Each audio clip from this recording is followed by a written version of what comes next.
Adam Christ from MyMMAnews.com with my side project here, My Marijuana Chronicles, being joined by my friend Dr. Rick Weyback. Dr. Rick, it is a pleasure to have you on, my friend. Having a doctor on the show to provide some essential knowledge for this medical plant, this wondrous plant, is always a pleasure. I appreciate you being on, brother. Hey, thank you so much for having me. I appreciate it.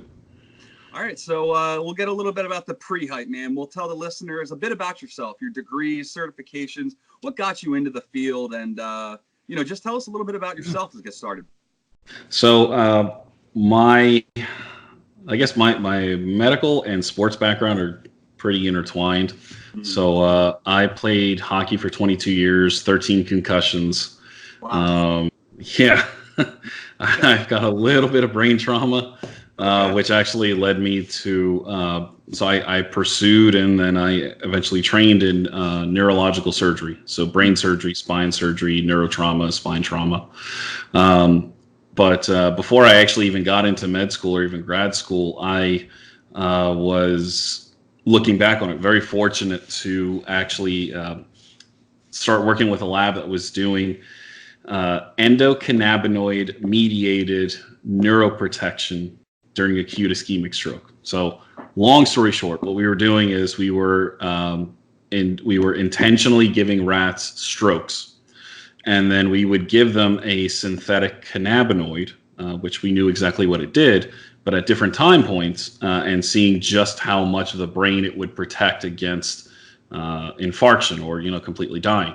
Mm-hmm. And I initially just pursued it from I can tie this into neurosurgery, and it's good for my application. But looking back, I was like, holy, like this actually works. Like this is crazy. Right. And then once I actually got into neurosurgery during residency, I was fortunate enough to work at one of the only hospitals in South Carolina that has access to two FDA-approved cannabinoid drugs. So it's Sativex and Marinol. And they, again, like I said, they're both FDA-approved. So, I could legally actually prescribe them to my neurotrauma and spine surgery patients. And just universally, they all did better. Mm-hmm. So, especially the spine surgery patients that we were, have 3-4 foot long incisions, they would, start gaining weight. Their wounds would heal up a lot better. And then the neurotrauma patients that, we'd give the drugs to, they were less agitated at night, which meant that they were not a danger to themselves or the nursing staff. They were also gaining weight appropriately, and they just had a better disposition. So they did a hell of a lot better. So when my wife got sick and I had to take a step back from neurosurgery, I just kind of fell into it because now we moved to Florida, and medical cannabis is legal in the state of Florida, and I just kind of inadvertently started treating patients for it, and once I kind of that trigger went off in my head again that this really does help people, then I actually started pursuing medical cannabis medicine full time, and that's what I do now. So this wasn't one of those lifelong journeys where you from your teenage years, maybe you started, engaging in smoking marijuana here and there, and then you kept pursuing. It was one of those things that you came back to and then realized, okay, nice. So I actually, because of the Navy and government contracts, and then, medicine in general, the first time I used cannabis was, I think I was almost 20. Oh, wow. And then I didn't use again until 29 or 30. Mm. So it's not even like, I already had an appreciation on a personal level of what this could do. It was just purely scientific. My patients got better when I put them on this stuff. So, yeah, let's go for it.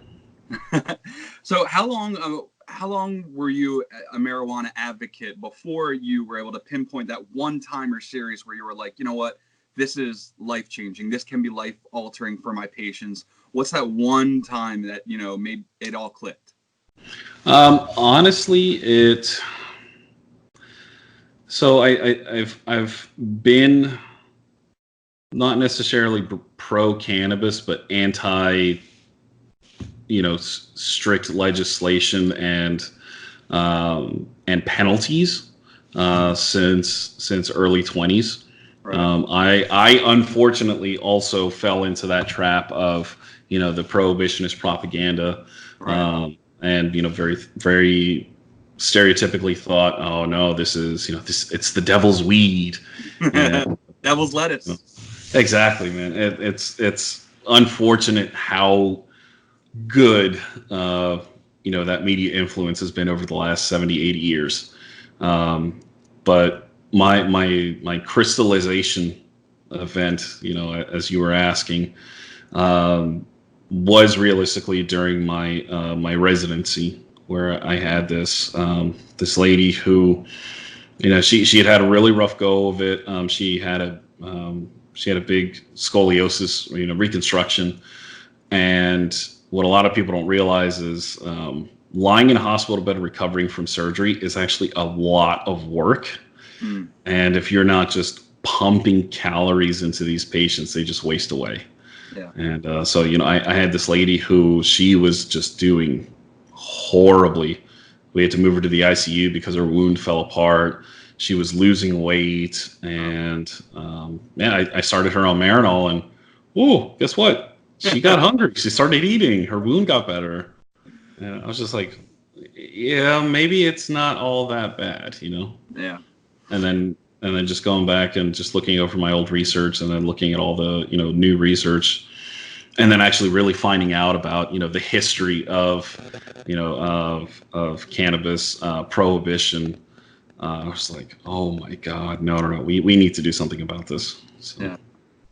Now, some of the athletes that you work with, obviously, I'm not going to have you name names, but maybe some of the organizations they work with, maybe the NFL, NHL, and what prescriptions you might have them on, some of the regimens that you have them on. Can you detail some of that? Because obviously, with sports comes physical, damage, and obviously MMA is a great example of that. I mean, you're taking punches, kicks, knees to the head. So obviously, you would know far better than anybody else what can help these athletes with their pain, their anxiety, their, anti-inflammatory, everything. Can you detail some of the athletes and what regimens you give them now? Yeah, of course. So I worked with a number of folks, hockey players, football players, Paralympians, fighters, including boxing and that as well. There are a few characteristics that, they all share, except for the Paralympian that I'm thinking of. They're all in combat sports, which unfortunately, you get beat up. Yeah. Okay. Not necessary, or, not limited to head trauma, but just the physical pain. I mean, you read some of these accounts of NFL running backs, the day after, and these guys can't put their feet on the ground because it hurts so much. But just kind of across the board, all of them have been on opioid narcotic pain pills. Some of them have turned to other, hard drugs. Some, because they just want to party and forget about everything that's going on. Some of them because they feel, I really need that edge because I'm hurting so much. I just can't, get up and go like I used to. And, that's really unfortunate. I'll give in the NHL, the most two commonly found drugs that come up for a positive drug screen are THC and cocaine. So it's it's same thing. It happens. Part of it is because of the social construct that you take, like say in the NFL, you take a bunch of kids that most of them grew up with absolutely nothing, and then you give them multi-million-dollar contracts, and oh, by the way, you're literally, your brain isn't mature enough to handle it. What do you think is going to happen? Right. Like we just put them in the perfect environment for failure, and then you just absolutely. Can I curse on it? Oh, absolutely, dude. Okay. So no, and then they just absolutely get shit on. Yeah. And then you want to sit there and make him a scapegoat and be like, oh, he threw away his career. It's like, no, you just gave a kid who grew up in a trailer park with no sneakers, multi-million-dollar contract and no guidance whatsoever. What do you think he's going to do? Yeah. I mean, not saying he grew up from nothing, but what we can say as far as a young athlete is that stand out in the MMA community, Jon Jones. I mean, here he is right now under the heat of fire, and not trying to, stab a man when he's down or anything like that. But like you said, a young man given tons of money in the world. What do you think he's going to do with it? No, absolutely. It's not. I'm not trying to. Whitewash the whole thing and say that some people are just with nothing wrong with them, they're just gonna, well, screw it, I want to go out and party. But as a generality, you really need to give some of these kids, and that's what they are, they're kids. Yeah. You really need to give them some guidance. Yeah. Because if you just turn them loose, what do you think happens when you turn a 17-year-old loose? Or just leave them home with, hey, there's a fridge full of beer and there's 3 ounces of Coke and in the drawer there, but don't use it. What do you think they're gonna do? Right. No, come on, man. So one of the fastest rising things I can say that I've seen in the regional MMA community and even in the mainstream MMA community is the acceptance and the usage of CBD. And obviously it's become legal across the board, and everybody's jumping on it, and everybody's finally like, I think that's kind of the segue into people that are starting to accept cannabis on, like coming from, the platform where they were, with the propaganda before. And now it's like, okay, well, CBD is cannabis and, maybe. And so, like I said, it's making a segue into the plant. As a doctor, can you tell when you decipher what patients might need the CBD, non-psychoactive part of it, opposed to the THC, where obviously. Sure. So if we're speaking in purely scientific terms, yep, forgetting, all the legal constraints and everything, realistically, you need to have both. Okay. Yeah. You need to have both. It's whole plant therapy. These chemicals are designed to work in concert with one another. Okay. So, when generally speaking, when we talk about CBD, what we're actually talking about is almost everything besides THC. Okay. So you got to remember that there's over 100 cannabinoids, right, and terpenes in the cannabis plant. So THC is just one, CBD is just one. Then you have CBN, CBG, CBC, right, all the terpenes.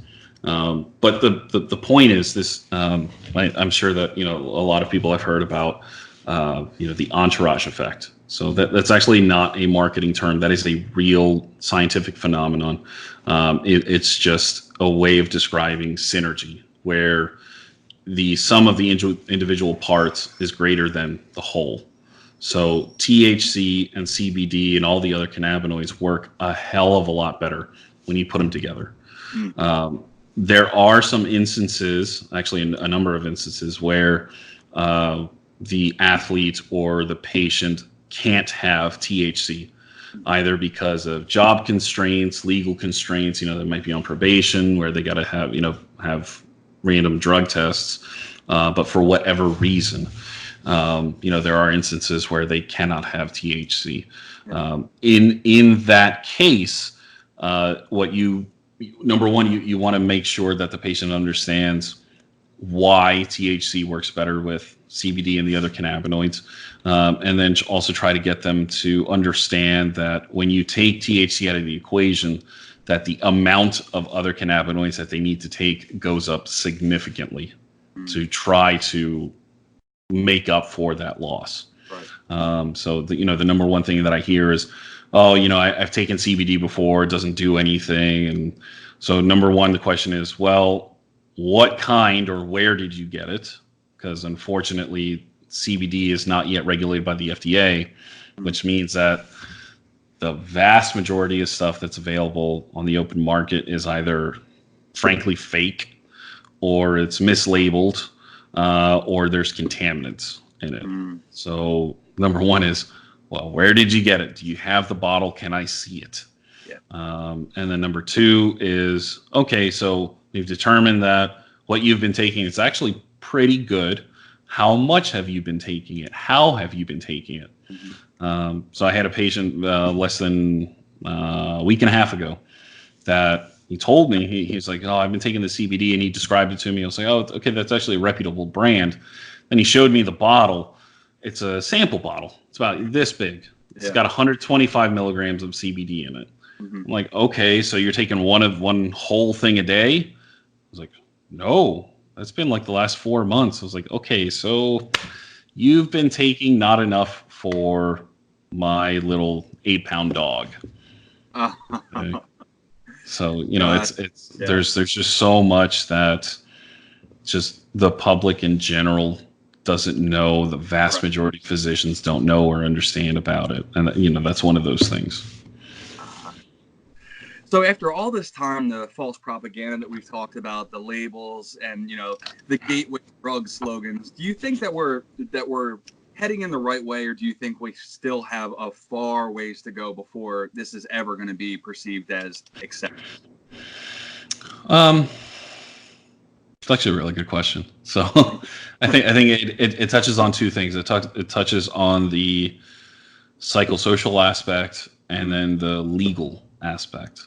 So I think that we're right on the tipping point, and whether that tipping point is right now or next year or the year after, but we're on that tipping point where we will see some sort of federal change, where I think there will be some whether it's descheduling or rescheduling of cannabis, but we are going to see it happen on a federal level. It's just a matter of when.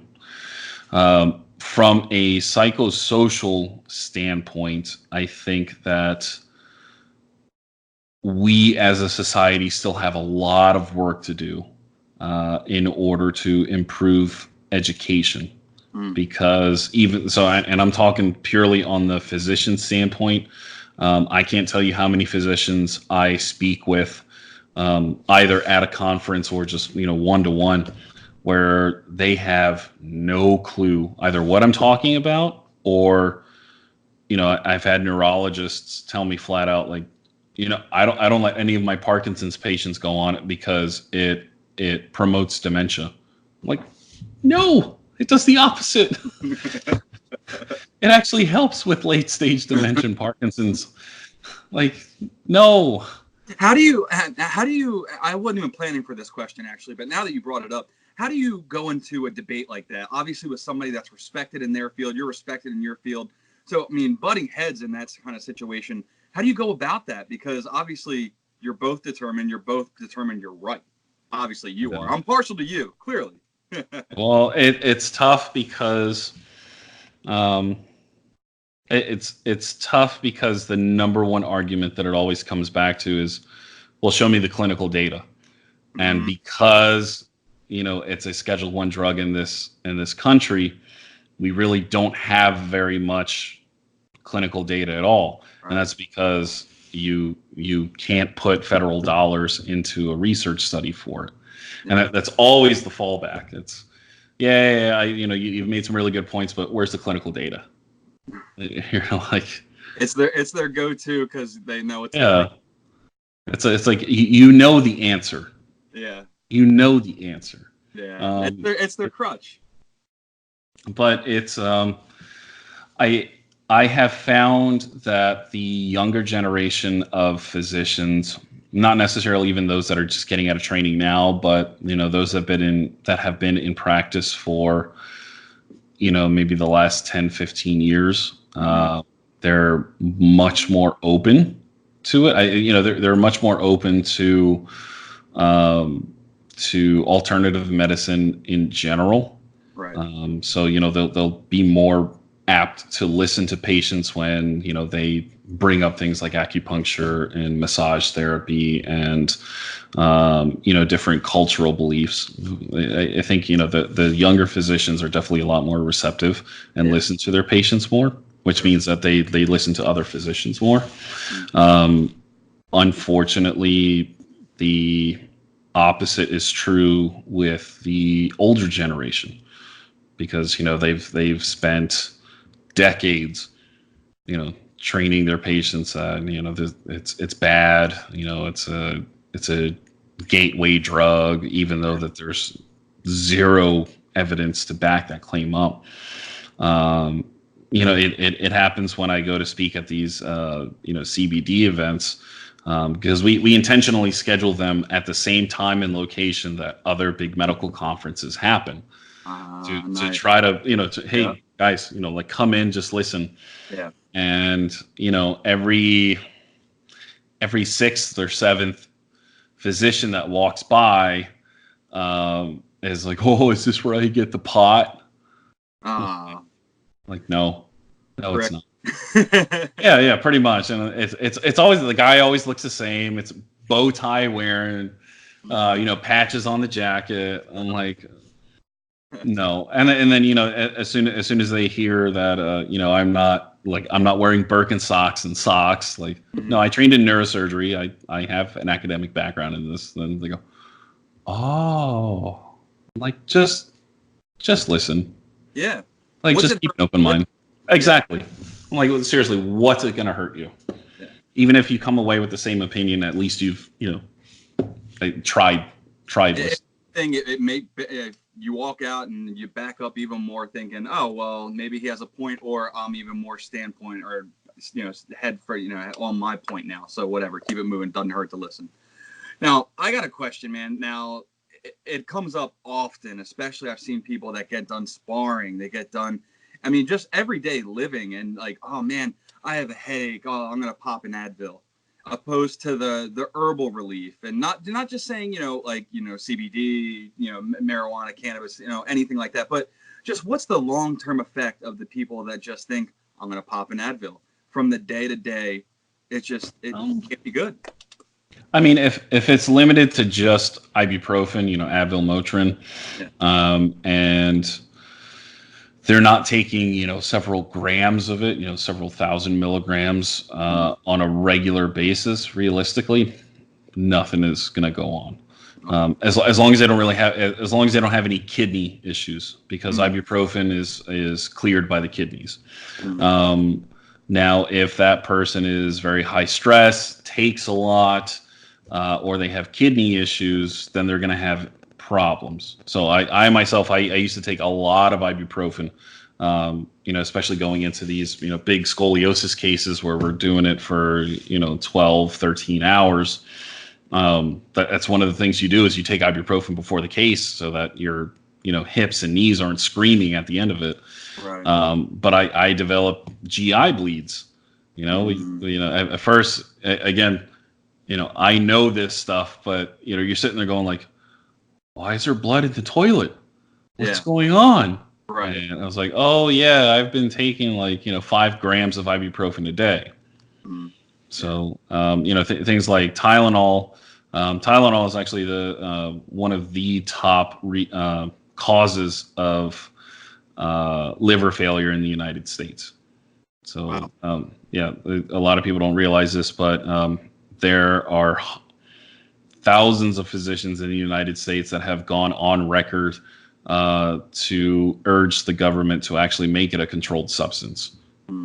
So, but I very much agree, and I will always support a patient who wants to explore alternative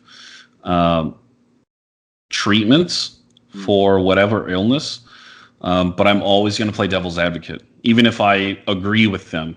I feel it's my job from an ethical and intellectual standpoint to have them at least consider both sides. What happens if I do? What happens if I don't? I think that in the end, they just taking more responsibility over your own health and what you put into your body can never hurt you. No. And so that's really what I try to accomplish. So when I have, my patients that are cancer patients, and they've been through chemotherapy before, radiation therapy before, and they're like, I absolutely don't want to go through that again. I still go through their medical history. I see what their oncologist has prescribed, and this happened 2 months ago where I told my patient flat out, I was like, you have a really good chance of beating this breast cancer because of the genetics that are involved in it if you take the drugs that he prescribed. Okay? That doesn't mean that I'm going to stop you from taking and using cannabis as a therapeutic agent. But if you're asking me for my professional medical opinion, I think you should be doing both. Mm-hmm. And that's a conversation that you have to have with your patients, even if they've already told you, 1,000%, I don't want to do it again, blah blah blah, and like you have to respect it. Mm-hmm. But at the same time, it's your job as a physician to make sure that the patient knows all of their options. Okay, so and you can only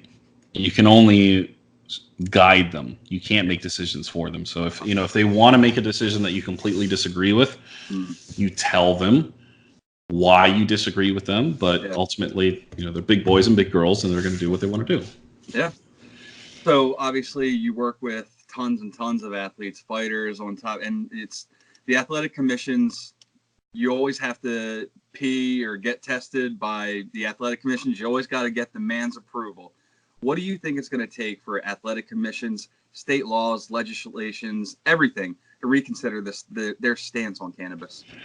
So we've actually got some good movement on that front. So number one, WADA, the World Anti-Doping Association, officially removed CBD from its banned substances list. And shortly after that, the USADA, the U.S. Anti-Doping Agency, followed suit. That's almost always in the world of sports the first things that need to happen. Mm-hmm. So WADA and USADA need to, formally change their rules. Right now, the NFL and the NFL Players Association have formally agreed to form essentially you study the effects of cannabinoids into the well-being and health of their players, both present and future, present and past. And so that's a massive step forward. Then you have organizations like the NHL where they have changed their drug testing protocol and made it basically taken it and changed it from a punitive exercise to one of concern. So they don't, automatically notify the league and the team that that this player has popped positive for XYZ. Then it comes down to two physicians basically taking the player aside and being like, are you okay? Like what's going on? Were you just trying to blow off steam that one night and that's why you tested positive, or do you feel like you have a problem?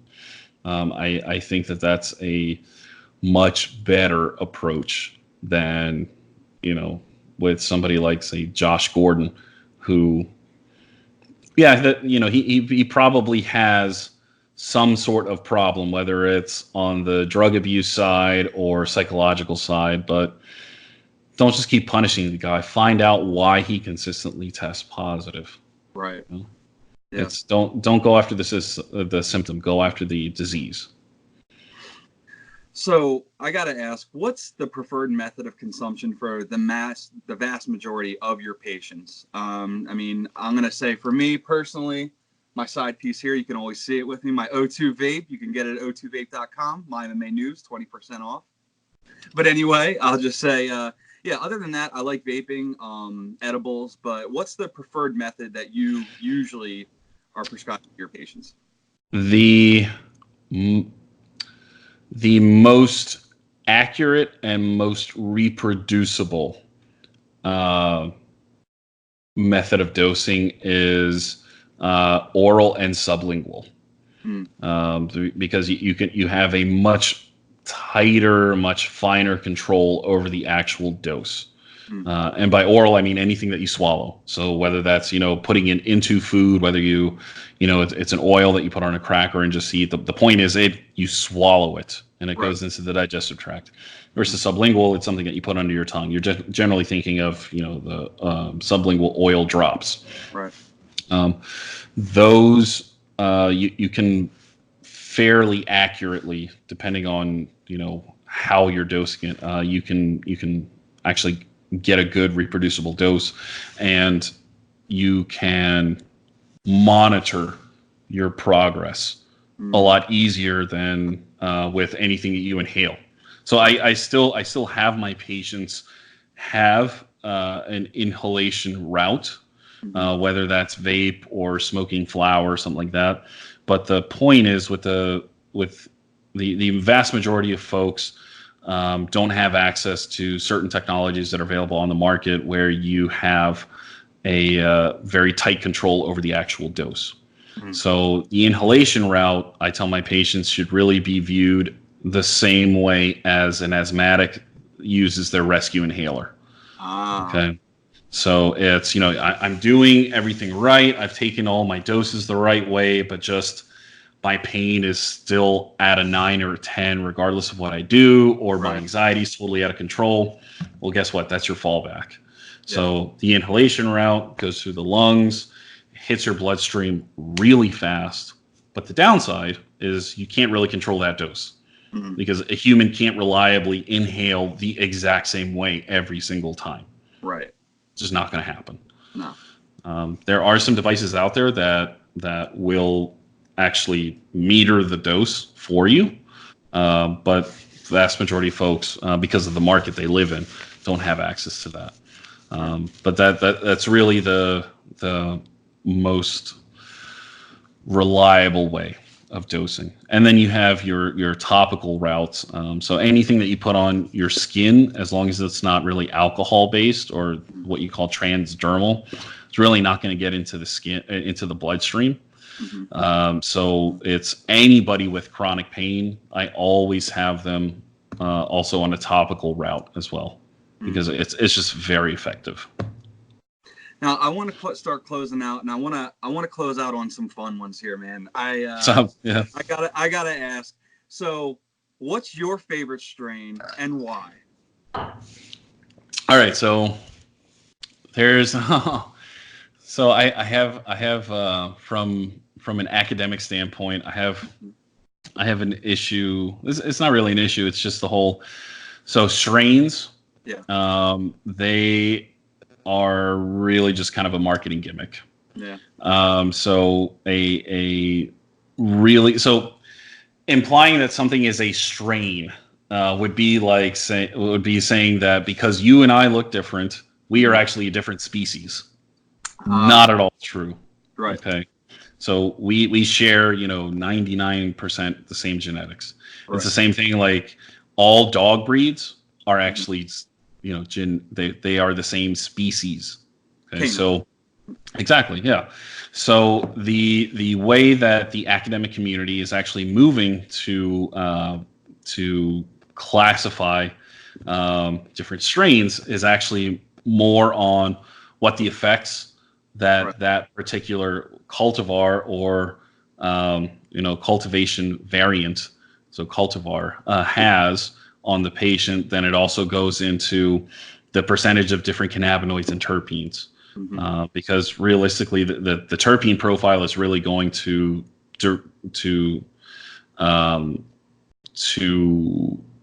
dictate how the person is going to feel when they take it. All that being said, OG Kush. I am also a fan of Gorilla Cookies. If we're talking about pure pure, stress, anxiety, and insomnia, which are the biggest things that affect me, I'm gonna have to say maybe Rude Boy OG and AC/DC because of its relatively high CBD content. Okay. One of my go-tos, it never fails, is Super Lemon Haze. Yep. Absolutely. I love it. I can't say. So let me ask you, why are you taking, like, when you want to have Super Lemon Haze, what are you experiencing that drives you to that? It makes me, let's see, how can I best describe this? It takes me, it puts me in the frame of mind and the natural feeling of I'm excited to be involved in the day, get things done. I'm excited for anything. I can go to the grocery store and be excited. Mm-hmm. I can be doing my laundry, and the fact that I'm doing something is I'm getting stuff done. That's awesome. I smoked Super Lemon Haze before we got on this interview. I was like, dude, I'm going to be rapping with a doctor about cannabis. Like, are you kidding me? Like, I got stoked about that. You know what I mean? So it's one of those things. It really amps up my mood. It lifts me, and it gets me excited about getting things done. So, and that's what I really like about it. I don't struggle with sleep too much anymore. When I did, I would say Girl Scout cookies. Mm-hmm. Yeah. That was all right, wait. We can't say Girl Scout cookies anymore. So it's GSC. Oh, okay. You know about that, right? Yeah. So for everybody who's listening that doesn't know about it, there was a lawsuit because Girl Scouts did not appreciate being associated with cannabis, so they demanded that all cultivars that are called Girl Scout cookies now be called GSC. So if you're looking for it at your dispensary, it's the exact same thing. Just look for GSC.